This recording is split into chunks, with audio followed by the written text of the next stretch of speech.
You've been wondering if I stepped back, if something shifted between us. Sometimes you feel far from me, not angry, not rebellious, just far.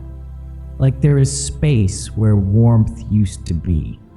You remember a time when things felt clearer, closer, more alive, and now it feels quiet in a different way, a quiet that makes you wonder if something has shifted.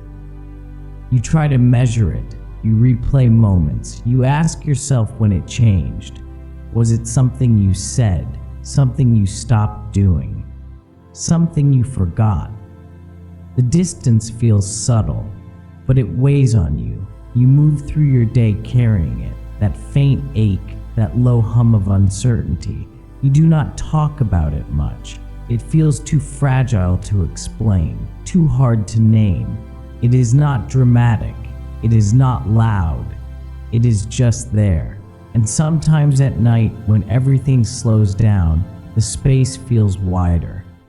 You lie there and wonder if I stepped back, or if you did. You search for a feeling, for a signal, for something that tells you are still held the way you once were. And when you do not feel it, the silence grows heavier. I see that heaviness. I see the way distance settles on you, even when you do not know how it got there. Sometimes it is not distance, it is tiredness. A tiredness that sits behind your eyes, that slows your thoughts, that makes everything feel slightly dim. You wake up already carrying more than you can name. Small things feel larger. Simple things feel far away. Even feelings feel out of reach. You remember when connection felt natural, when it rose easily, when you did not have to search for it. Now it feels like trying to hear a whisper in a crowded room, and you wonder if something inside you has gone quiet. There is a subtle shame in that wondering. You think, I should feel more. I used to feel more. What happened to me? But exhaustion has a way of softening everything. Even joy, even closeness. It does not mean you stopped caring. It does not mean your heart disappeared.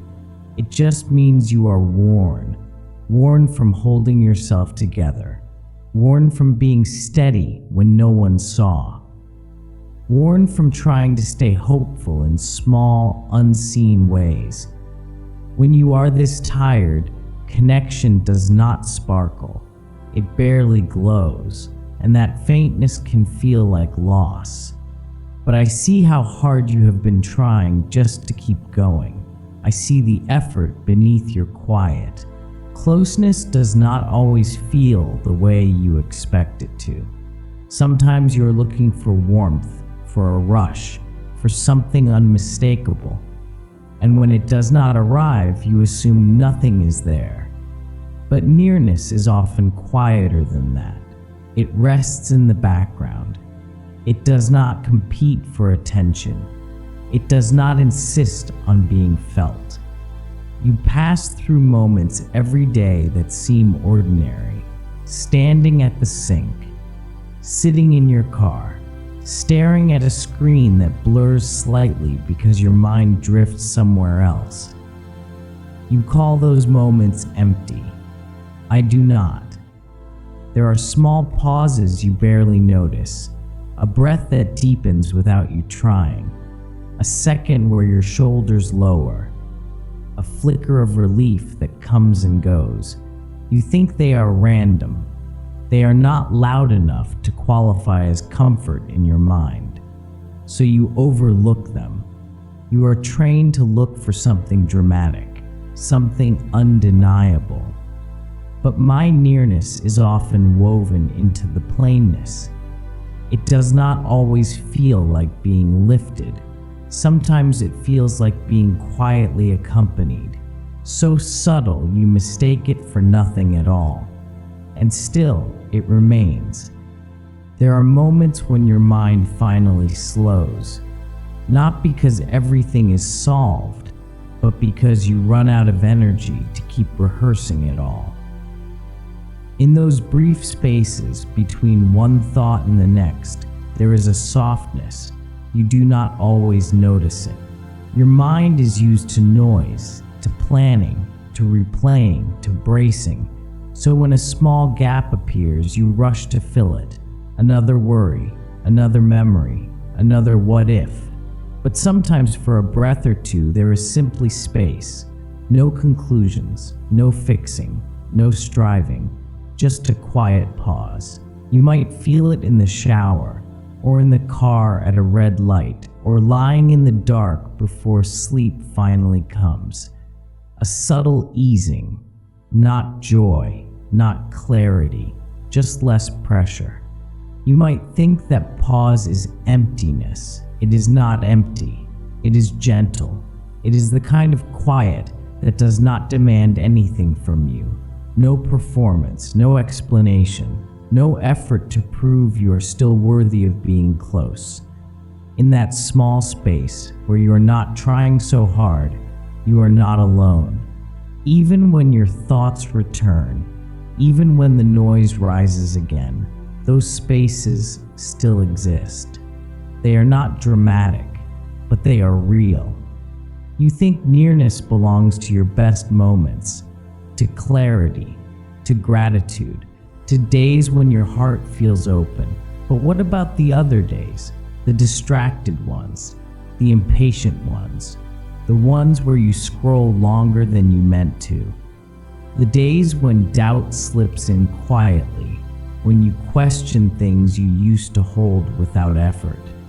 You notice those shifts, you catalog them, you measure yourself against who you were. And when you come up short, you assume I have stepped back. But I am not startled by your doubt. I am not unsettled by your wandering attention. I am not waiting for you to regain some former version of yourself. You are still you on the messy days, still you when your prayers feel thin, still you when your mind drifts mid-sentence, still you when belief feels more like a question than a certainty. I do not move away when you feel unsure. I do not shrink when you feel distracted.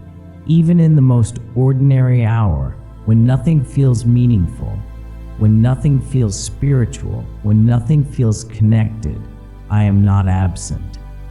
You do not have to be at your strongest for me to remain. You do not have to be at your clearest for me to stay near. Even here, you have been measuring space, trying to calculate how far, trying to trace where the gap began. But what if the space you feel is not space at all? What if it is only the way your heart interprets quiet? You are used to movement, to signals, to something you can point to and say, there, that is closeness. But presence does not always move. It does not always change the atmosphere. It does not always stir your emotions. Sometimes it simply stays, not shifting with your moods, not adjusting to your fears, not withdrawing when you question, just staying. You search for a sign that you have not drifted beyond reach. You search for proof that you are still held. And all the while, you are already within the nearness you are trying to find. There is no edge you have crossed, no invisible line where I decided you were too quiet, too tired, too uncertain. You are not approaching me. You are not returning. You are not slowly finding your way back. You are here, and I am here. Not closing the distance, not reducing it, because there is no distance to close. And in this stillness, with nothing dramatic happening, with nothing being fixed, I remain.